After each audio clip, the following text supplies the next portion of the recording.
Welcome back to our science classes.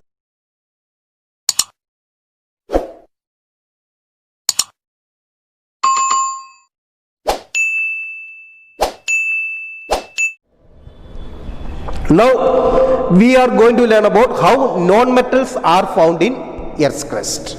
How non-metals are found in Earth's crust. When we studied about metals, we said that metals are found in Earth's crust in combined form as well as in native form. Native form means free form.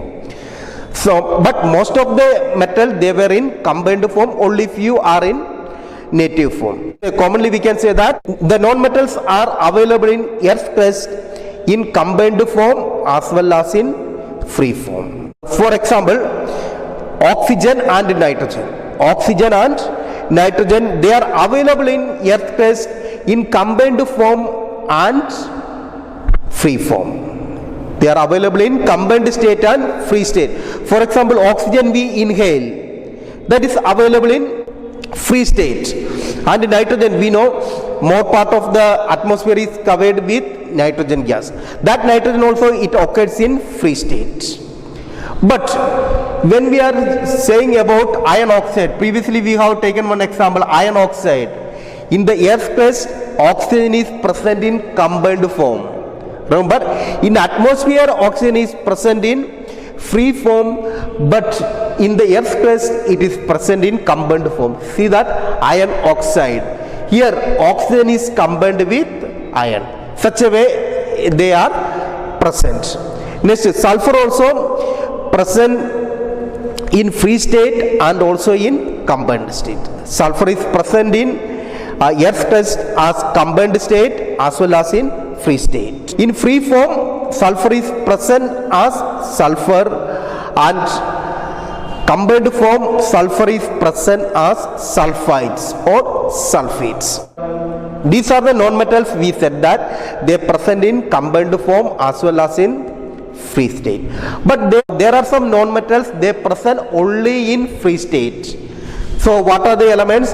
They are helium, neon, argon, krypton and xenon. These are the non-metals they are available in free state. So they are not combined with any other metals or non-metals. They are present in free state. So helium, neon, argon, krypton, xenon. That's why they are also known as noble gases. Remember, what are the noble gases? Helium, neon, argon, krypton and xenon. They are known as noble gases, or they are present in free state in the Earth's crust. Now we can learn how these non-metals can be extracted. How these non-metals can be extracted. For example, I said that from iron oxide, how can we separate iron? So that is known as ore. While studied about ores, we said it.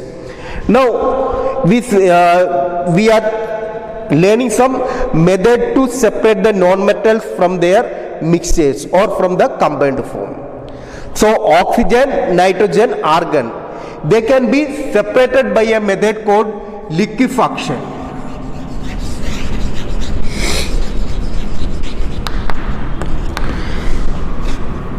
Nitrogen, oxygen, argon. These non-metals can be separated by a method called liquefaction. Don't forget, nitrogen, oxygen, argon. These gases or these non-metals can be separated by a process called liquefaction.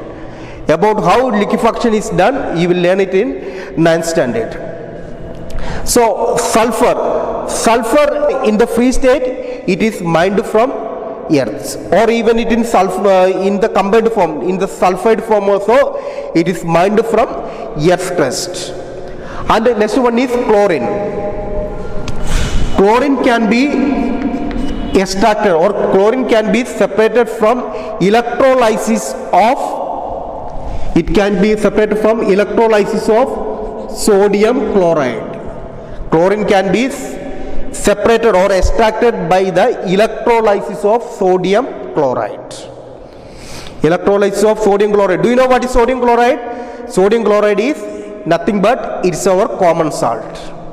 It is the common salt or table salt. So by the electrolysis of table salt we can extract chlorine.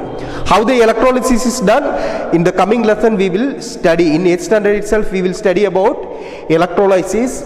So just understand now, chlorine is extracted by a process called electrolysis of sodium chloride. And next one is helium. Helium, the main source of helium is natural gas. The main source of helium is natural gas. These are the things we studied now. Hope these things are clear. Now we are going to learn about the